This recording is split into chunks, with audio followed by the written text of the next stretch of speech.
नमस्कार दोस्तों, मैं हूं वीरेंद्र और आज के इस वीडियो में कहानी है भारत का संविधान लिखने वाले बाबा साहेब भीमराव अंबेडकर की, जिन्होंने अपना पूरा जीवन गरीबों, शोषितों, दलितों, पिछड़ों और महिलाओं के उत्थान में लगा दिया। आधुनिक भारत की नींव रखने वाले बाबा साहब भीमराव अंबेडकर को पूरी दुनिया सिंबल ऑफ नॉलेज के नाम से जानती है। उनके जीवन से जुड़ी कुछ अहम बातें हम इस वीडियो में आपको बताएंगे। भारत की दो महान शख्सियत महात्मा गांधी और डॉक्टर अंबेडकर के बीच में कभी नहीं बनी। इन दोनों महान व्यक्तियों की कई बार मुलाकातें हुई, लेकिन अपने मतभेदों की खाई को ये कभी नहीं पाट पाए। अछूतों के प्रति गांधी के अनुराग और उनकी तरफ से बोलने को वो जोड़ तोड़ की राजनीति मानते थे। एक बार डॉक्टर अंबेडकर की मुलाकात महात्मा गांधी से 14 अगस्त 1931 को हुई। तब महात्मा गांधी ने डॉक्टर अंबेडकर से कहा था कि अछूतों की समस्याओं के बारे में मैं जब से सोच रहा हूँ, जब आप पैदा भी नहीं हुए थे, लेकिन इसके बावजूद भी आप मुझे उनका हितैषी नहीं मानते। धनंजय कीर अंबेडकर की जीवनी doctor Ambedkar life and mission में लिखते हैं, डॉक्टर अंबेडकर ने गांधी से कहा, अगर आप अछूतों के खैर ख्वाह होते तो आपने कांग्रेस का सदस्य होने के लिए खादी पहनने की शर्त की बजाय अस्पृश्यता निवारण को पहली शर्त बनाया होता। किसी भी व्यक्ति को जिसने अपने घर में कम से कम एक अछूत व्यक्ति या महिला को नौकरी नहीं दी हो, या उसने एक अछूत व्यक्ति के पालन पोषण का बीड़ा ना उठाया हो, या उसने कम से कम सप्ताह में एक बार किसी अछूत व्यक्ति के साथ खाना ना खाया हो, तो उसे कांग्रेस का सदस्य बनने की अनुमति नहीं दी जानी चाहिए थी। आपने कभी भी किसी जिला कांग्रेस पार्टी के अध्यक्ष को पार्टी से निष्कासित नहीं किया जो मंदिरों में अछूतों के प्रवेश का विरोध करता देखा गया हो। डॉक्टर अंबेडकर अपने ज़माने के संभवतः सबसे पढ़े लिखे व्यक्ति थे। उन्होंने मुंबई के मशहूर कॉलेज एल्फिंस्टन कॉलेज से बीए की डिग्री ली। उसके बाद उन्होंने कोलंबिया यूनिवर्सिटी और लंदन स्कूल ऑफ इकोनॉमिक्स से पीएचडी की डिग्री ली। उन्हें पढ़ने, बागवानी करने और कुत्ते पालने का बेहद शौक़ था। उस ज़माने में देश में सबसे बेहतरीन पुस्तकों का संग्रह उनके पास था। माना ये जाता है कि देश ही नहीं, दुनिया में सबसे बड़ा निजी पुस्तकालय उनके पास हुआ करता था।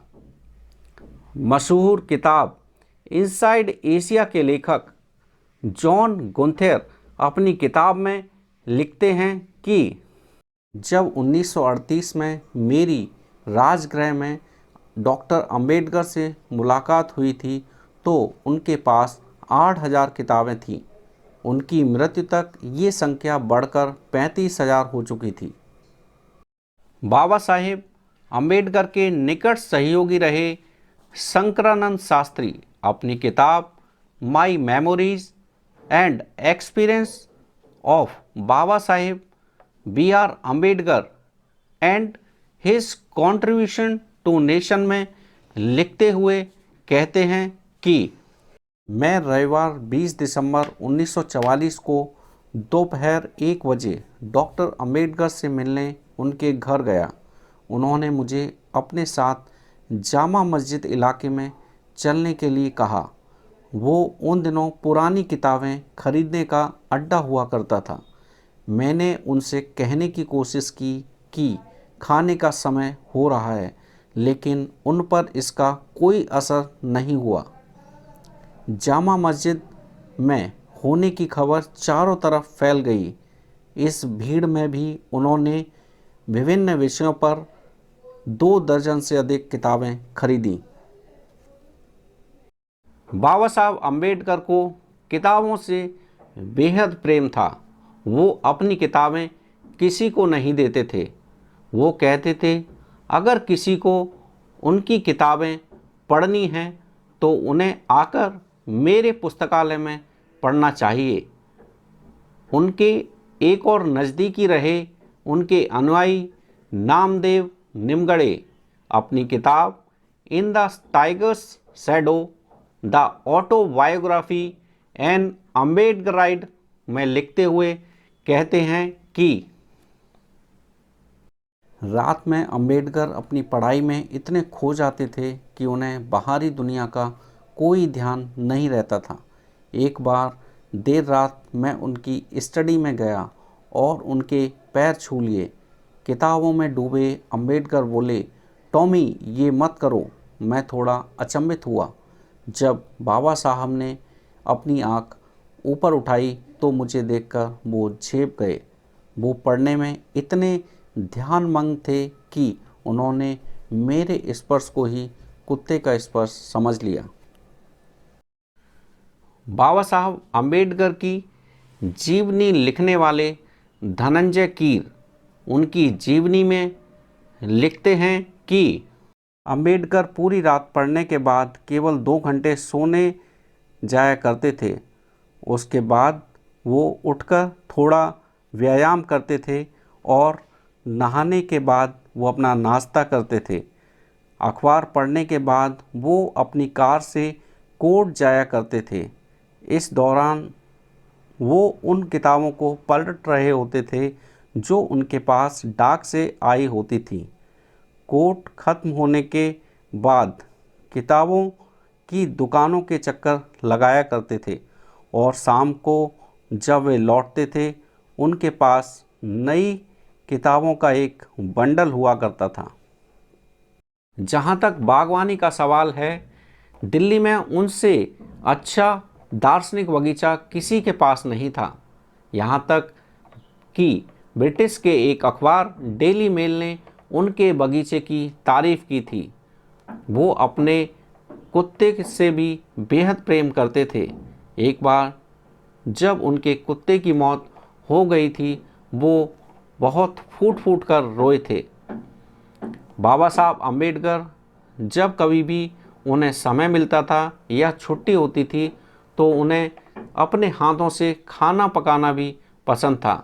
उनके साथ काम कर चुके देवी दयाल लिखते हैं कि 3 सितंबर 1944 को उन्होंने अपने हाथों से खाना बनाया, जिसमें उन्होंने 7 पकवान बनाए थे, जिसे बनाने में उन्हें 3 घंटे लगे। और उन्होंने खाने पर दक्षिण भारत की अनुसूचित जाति की प्रमुख रही मीनाम्बल शिवराज को खाने पर आमंत्रित किया था। जब उन्हें ये पता पड़ा कि उनके लिए खाना बाबा साहब अम्बेडकर ने अपने हाथों से बनाया है तो वो दंग रह गईं। उन्हें मूली और सरसों का साग बनाना बेहद पसंद था। बाबा साहब अम्बेडकर को किसी भी धूम्रपान या नशे की आदत नहीं थी। देवी दयाल लिखते हैं कि एक बार उन्हें बहुत ही खांसी हो रही थी तो उन्होंने उन्हें पान खाने का सुझाव दिया। वो कहते हैं कि मेरे सुझाव पर उन्होंने पान खा तो लिया, लेकिन थोड़ी ही देर बाद उन्होंने यह कहकर थूक दिया कि बहुत कड़वा है। बाबा साहब अम्बेडकर बेहद ही साधारण भोजन करते थे। बाबा साहब अम्बेडकर कभी भी बाहर मौज मस्ती के लिए नहीं जाते थे। देवी दयाल लिखते हैं कि हालांकि वो जिम खाना क्लब के मेंबर भी थे, लेकिन कभी भी वो वहाँ पर नहीं गए। जब भी वो कोर्ट से अपनी कार से घर आते थे तो सीधे ही अपनी पढ़ने की टेबल पर जाते थे। उन्हें अपने कपड़े उतारने का भी समय नहीं रहता था। जब भी उन्हें कोई खाने के लिए आमंत्रित करना चाहता था तो उनका जवाब होता था कि आप खाना मेरे घर पर ही ले आओ, क्योंकि 1 से 1.5 घंटा मेरा आने और जाने में जो व्यर्थ होगा उसका मैं कहीं और उपयोग कर लूँगा किसी बेहतर काम के लिए। बाबा साहब अम्बेडकर ने अपने जीवन के अंतिम पड़ाव में वायलिन बजाना सीखा था। उनके सचिव रहे नानक चंद रत्तू अपनी किताब last few years of doctor Ambedkar में लिखते हैं कि एक दिन मैंने उनके बंद कमरे में चुपके से झांककर एक अद्भुत नज़ारा देखा था। बाबा साहेब दुनिया की चिंताओं से दूर अपने आप में मग्न कुर्सी पर बैठे वायलिन बजा रहे थे। नानक चंद रत्तू लिखते हैं कि जब मैंने ये बात घर में काम करने वाले सभी सदस्यों को बताई तो सब ने बारी बारी से ये नज़ारा देखा और सब लोग आनंदमग्न हो उठे। आधुनिक भारत की नींव रखने वाले बाबा साहेब भीमराव अंबेडकर को मेरा सत सत नमन। दोस्तों, इसी के साथ विदा लेता हूँ। मिलता हूँ आपसे अगले वीडियो में। वीडियो को लाइक, शेयर एंड सब्सक्राइब करना ना भूलें। जय हिंद, जय भारत।